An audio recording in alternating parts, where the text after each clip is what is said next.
Đâu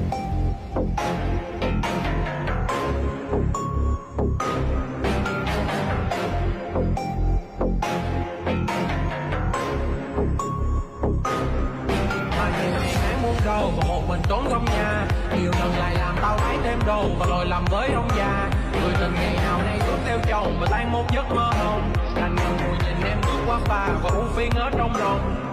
Và nhìn ngày thấy muôn hàng hở mi lối khi gàn, hợp đồng tiền đề buôn bán khó khăn nhưng không đi đến thiên đàng. Mama luôn muốn con sống an toàn và con luôn phải đàng hoàng.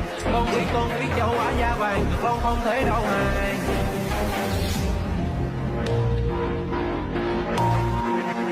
He loves